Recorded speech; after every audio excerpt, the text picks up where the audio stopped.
Damos la bienvenida a Daniel Cuti. Él es antropólogo ecuatoriano de nacimiento, tiene un importante currículum académico. Estudió en la Universidad de Manchester, máster en filosofía en estudios latinoamericanos de la Universidad de Oxford y egresado de política comparada por la Flaxo. Actualmente es académico de la UDLA, la Universidad de las Américas, y es coordinador académico del Centro de Estudios de Filosofía, Economía y Política de esta universidad. Se ha realizado en Cuenca, organizado por la Universidad de la SUAY, este primer simposio de filosofía, política y economía. Para hablar de estos temas tan importantes, quisiera iniciar, sociólogo Cuti, conociendo su punto de vista sobre el por qué los ecuatorianos tenemos un concepto tan malo sobre nuestra clase política. Recientemente, Perfiles de Opinión realizó una encuesta en la cual se hacía una especie de ranking institucional y por allí se ponía también el grado de confianza de los ecuatorianos en los políticos. A nivel nacional había un 2,5% de confianza o de buena percepción sobre los políticos y aquí en la ciudad de Cuenca del 1,5%. Muchas gracias, Gustavo. Muchas gracias por la oportunidad. Es una pregunta súper interesante la que acabas de plantear. Y más que una explicación, digamos, como muy puntual, yo diría planteo una hipótesis, porque esto está sujeto a discusión, dado que es un fenómeno bastante complejo.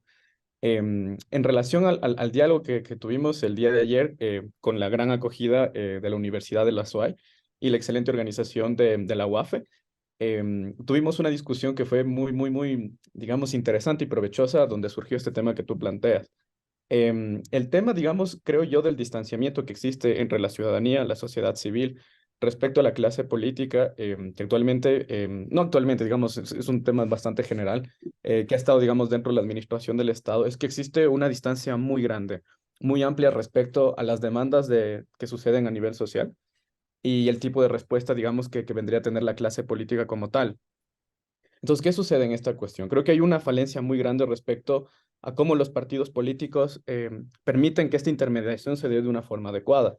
Y esto se debe a que las instituciones de los partidos políticos dentro del Ecuador, así como en la región andina, son muy débiles. Y esto es un tema que no solo nos aqueja a nosotros, digamos, Perú es un caso mucho más gráfico de la magnitud de este tipo de situación y sobre todo el tipo de inestabilidad que puede generar, ¿no? Entonces, ¿qué sucede para dar una respuesta, digamos, bastante puntual y luego empezar a desarrollarlo en esta conversación?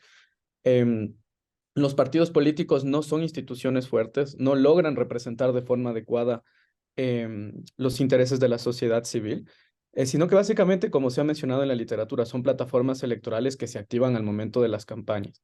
Entonces, si yo tengo una plataforma que se activa al momento de las campañas para ganar elecciones y acceder a los puestos públicos sin este ejercicio de representación, al momento que uno de estos partidos llega dentro del poder, se va a encontrar con una sorpresa de administrar la cuestión del Estado que tiene unas demandas muy puntuales. Hay personas que dependen de su correcta administración y el no tener la aglutinación adecuada sobre qué es lo que necesita la sociedad de forma previa, porque la institución como partido no es una prioridad, esto no funciona, entonces empieza a haber esta especie de divorcio, ¿no? Entonces ahí viene la cuestión del distanciamiento de la ciudadanía respecto a la clase política, porque cuando un partido político entra a administrar el Estado, básicamente está reaccionando a las demandas sociales que están dándose ahí, pero no hay como una ejecución por la naturaleza de la debilidad del partido político previa en la cual ya se atienda a esto de una forma, digamos, mucho más Usemos meticulosa. como metáfora, Daniel, ese viejo dilema del huevo o la gallina, ¿qué viene primero? Y quisiera preguntarte, en un país, ¿qué es lo que sucede? ¿El país es hecho por sus políticos o Ujú. los políticos hacen al país? Yo creo que definitivamente el que los políticos hagan al país determina el nivel de personalismo que tienen las instituciones que tenemos de representación.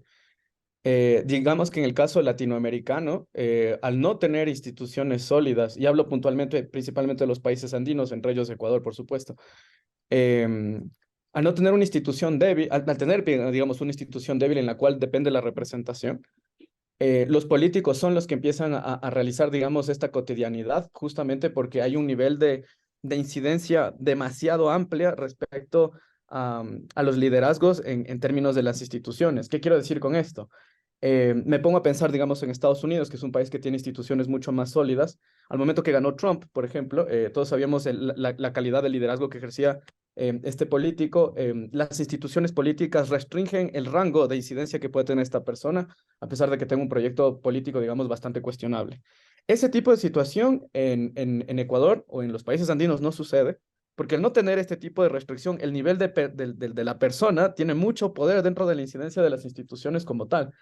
Entonces, respondiendo a tu pregunta, Gustavo, yo diría, aquí muchos los políticos hacen esta situación, pero eso bajo ningún sentido es algo positivo, porque al tener una administración de un Estado que dependa tanto de las características personales de un individuo, muestra justamente las falencias que tenemos como institución. Los individuos pueden fallar, los individuos no van a durar siempre, los individuos no siempre van a tomar decisiones adecuadas, y es necesario tener como que un conglomerado organizacional que de alguna forma respalda eso. Y ese tipo de madurez todavía es un desafío muy grande dentro del Ecuador, tanto a nivel de Estado como a niveles de representación. Ahora, mucho se reflexiona en Ecuador, y esto en función de todos los hechos que se han dado en estas últimas décadas, aunque anteriormente en el pasado tampoco ha sido muy diferente la política ecuatoriana, pero entendemos que la política esencialmente es servicio y es servicio a la sociedad. Pero hemos visto una cantidad gigantesca, mayoritaria, diría, de políticos que sí lo ven como un servicio, pero como un servicio particular a Ujú. la político en función y al político y su entorno.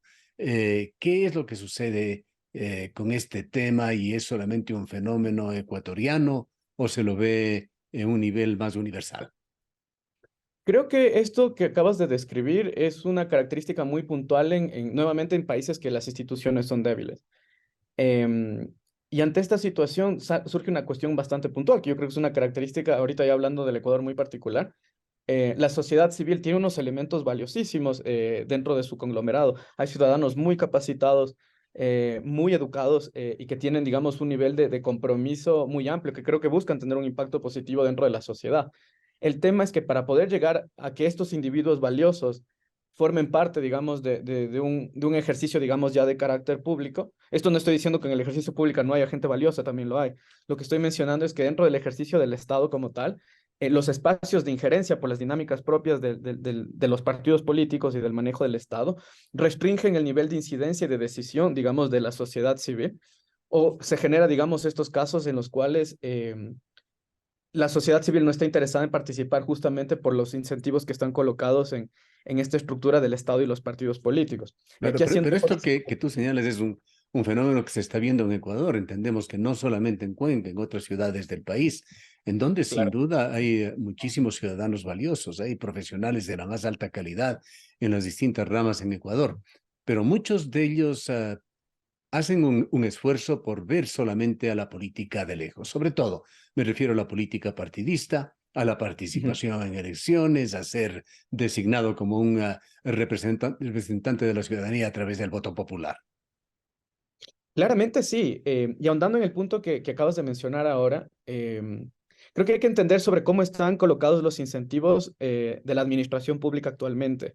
Yo una vez estaba en un conversatorio del diplomado que tenemos dentro del centro y surgió un tema bastante particular, que es el hecho de que al tener esta debilidad institucional que no permite, digamos, un correcto monitoreo del accionar de las personas que están dentro del Estado, existen unos incentivos que permiten que los individuos que entran sean extremadamente depredadores. Si yo tengo acceso a una cantidad de recursos públicos muy amplio y quizás encuentro la forma de burlar este tipo de mecanismos, se da, digamos, este tipo de entorno en el cual yo puedo utilizar este tipo de recursos para el enriquecimiento ilícito a nivel personal, en lugar de ejecutar, digamos, el ejercicio de la representación de forma pública. Y también viene por otra cuestión muy puntual, que es el hecho de que el sumergirse, digamos, dentro del ejercicio público demanda una cantidad de energía y dedicación justamente por la cantidad de problemas que existe, que puede ser que los ciudadanos no incurran en este tipo de transacción porque básicamente están mucho más estables en su espacio privado y, digamos, es una decisión personal en ese sentido. No obstante, mientras haya, digamos, esta debilidad dentro del Estado en términos de tener, digamos, el partido que represente efectivamente que está ausente, vamos a seguir teniendo una clase política que vaya formando personas que tengan acceso a recursos amplios, como digamos la cuestión de petróleo, la cuestión de los impuestos, tenemos una sociedad civil que no incurre, digamos, en un monitoreo constante respecto a la situación. Creo que el accionar civil, y esto no es por condenarlo, sino que es un tema en el cual la respuesta a una mala administración suele ser como que muy tardía. Y esto mencionábamos en el simposio ayer. En lugar de demandar mejores condiciones de representación, la sociedad ecuatoriana tiende a reaccionar ya a una mala administración cuando ya empieza a haber, digamos, casos de corrupción o este tipo de cuestión, en cuyo caso, digamos, los costos ya son bastante altos y la acción puede ser como que muy tardía.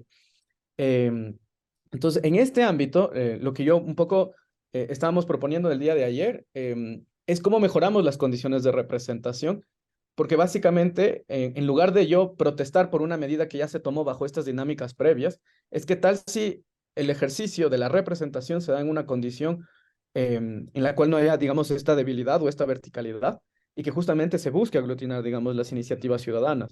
Porque ahorita hay una suerte de Se puede hablar, Daniel, de una nueva visión de los jóvenes ecuatorianos. Tú estás trabajando con estos segmentos a nivel de las universidades, a nivel de este simposio.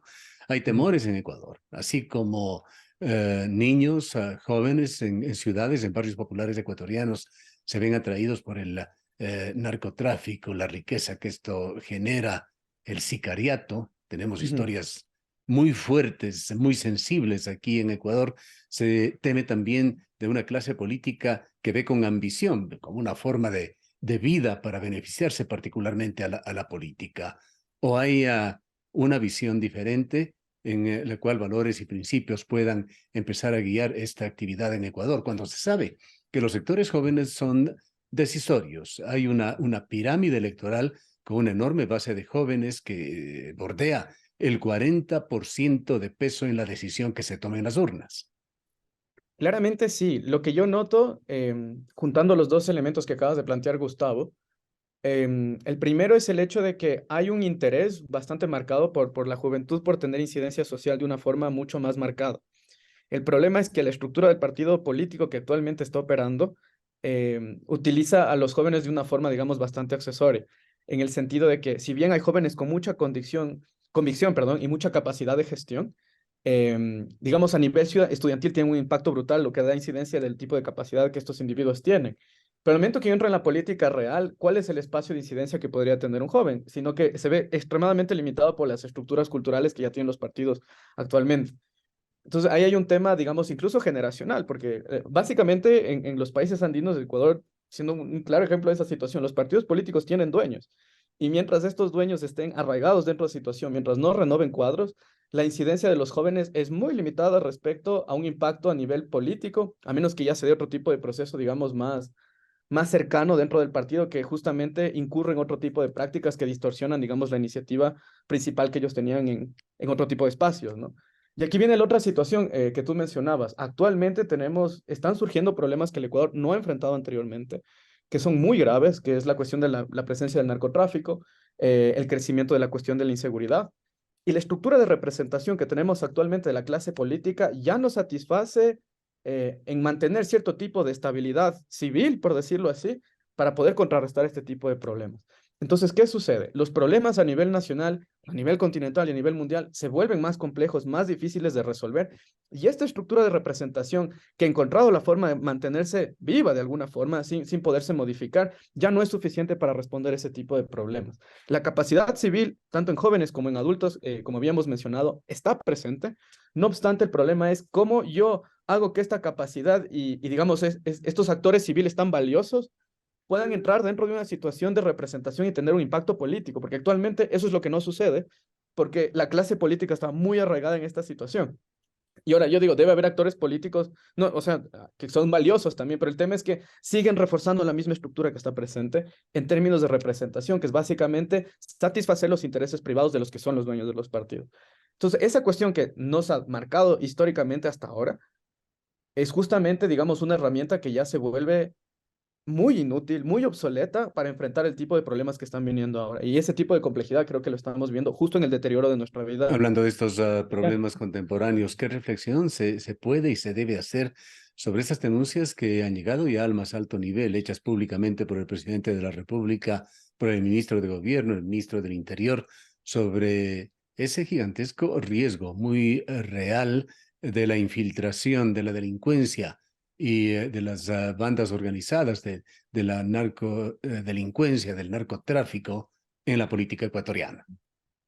Ahí hay un tema bastante delicado porque yo no soy un experto en seguridad, pero analizando un poco la cuestión de los incentivos, tengo entendido que las organizaciones criminales tienden a volverse mucho más activas en circunstancias en donde perciben que el Estado es débil.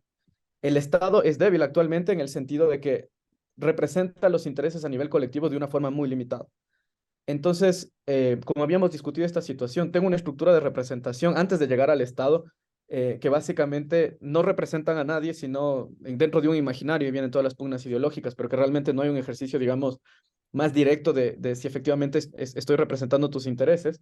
Entonces, estos partidos no tienen, son muy débiles en el sentido de que no abarcan, digamos, un apoyo popular magnánimo, ¿no? Y si lo hacen, tiende a ser dogmático, pero eso es otro problema. ¿Qué sucede ahí? Al momento que este partido llega al poder, no tiene este apoyo, digamos, de alguna forma popular, tiene una crisis de gobernabilidad justamente porque está más enfocado en representar, digamos, una situación de carácter privado. Y esto hablando en abstracto, sean partidos de izquierda o derecha, operan de una forma muy similar. Y ante esa situación de tener un poco, digamos, de tener fuertes dificultades de gobernar, las organizaciones criminales se activan porque justamente ven esos limitantes. Entonces, nuevamente es el argumento que había planteado anteriormente. La estructura de representación tiene varios niveles de incidencia, entre ellos el mostrar, digamos, un estado débil en la respuesta frente a un crecimiento, digamos, mucho más nocivo de otro tipo de organizaciones que pueden ejercer poder. El Estado tiene el ejercicio legítimo de la fuerza, eso lo dijo Weber, pero al momento de que este actor es limitado en su capacidad de respuesta, de gestión, obviamente va a dar apertura a otro tipo de organizaciones donde saben que la retaliación por parte del Estado es baja, es nula, y empiezan a, digamos, a hacer, como dicen ciertos sociólogos, hay zonas grises, lo mencionan ahí, donde básicamente el Estado no tener injerencia se vuelve un territorio ya controlado por las personas que tienen mayor capacidad de ejercer violencia, ¿no? Es un tema bastante serio ese, Gustavo. Podemos finalmente, Daniel, y ya para concluir, hablar sobre algunas conclusiones, quizá las más importantes a las que se ha llegado en este simposio Filosofía, Política y Economía, en este espacio tan importante para Ecuador, espacio preelectoral. Muy pronto estaremos eligiendo dignatarios en todas las ciudades del país. Yo creo que la reflexión más contundente que surgió en el simposio de cara, digamos, a las elecciones, es primero, digamos, los candidatos que están ahorita pugnando, valdría la pena reflexionar cómo fueron escogidos. Y lo más probable es que no hay un ejercicio de primarias. Nuevamente son personas que se escogen a sí mismos, que refuerzan esta estructura nula de representación. Entonces es una situación, digamos, nuevamente estamos repitiendo esta situación, porque son caudillos, representan intereses privados, eso lo estamos viendo, y de alguna forma escogemos cuál es el interés privado que mejor nos cae en términos de nuestra simpatía o incluso de nuestros propios intereses privados que tiene uno. Es un tema terrible en términos de representación eso. A pesar de que haya buena voluntad, digamos, la estructura como tal está diseñada para que no hay una aglutinación de intereses de la sociedad civil. Y ahora viene la reflexión contundente. Los mecanismos de participación y de rendición de cuentas, digamos, de una representación, no son ajenos, digamos, para nuestras sociedades. Los movimientos indígenas son muy, digamos, ilustrados en este tipo de situación. Lo que es curioso es que solamente se ha limitado mucho, digamos, estrictamente su organización. Y una cuestión que planteamos dentro del simposio es cómo se organizan políticamente los mestizos. Sabemos cómo los indígenas lo hacen, digamos, estas demandas históricas han tenido que aglutinarse y tienen un mecanismo de representación que es muy contundente, al cual quizás deberíamos rever. No en términos, digamos, de las inclinaciones ideológicas que tiene el movimiento en su pleno derecho, sino cómo estructuralmente ellos se agrupan en los cuales, digamos, los mestizos claramente no lo hacen. Y eso es un tema de rever, digamos, esa estructura que no es ajena. Cuando yo menciono que es una minga, todos los mestizos vamos a entender qué es eso y son mecanismos que operan a un nivel cultural en los cuales quizás deberíamos repensar nuestra representación, no tanto en una idealización caudillista, sino rever a este grupo que históricamente ha estado excluido, que nos puede brindar herramientas para que la sociedad como un todo encuentre mejores formas de aglutinar sus intereses y que sean representados políticamente. De lo Bien. contrario, vamos a tener una representación caudillista que nuevamente la vamos a ver en febrero. O sea, es eso, es la pregunta que planteo, digamos, a la audiencia. ¿Cómo fueron escogidos los candidatos que ahorita que están pugnando? Y básicamente es una decisión personal y si tienen la capacidad económica de hacerlo. Eso es terrible, o sea, porque ¿a quién representan? Entonces, la elección se da en términos de simpatía, más no de representación, y eso determina la debilidad que posteriormente van a tener. Bien, queremos agradecerle mucho por su presencia en este programa. No, muchísimas gracias a ti, Gustavo. Que tengas un muy buen día. Daniel Cuti es antropólogo, es coordinador académico del Centro de Estudios de Filosofía, Economía y Política de la Universidad de las Américas y acaba de participar en este simposio sobre el mismo tema o los mismos temas, macrotemas, filosofía, política y economía que se realizó en la Universidad de la SUAY.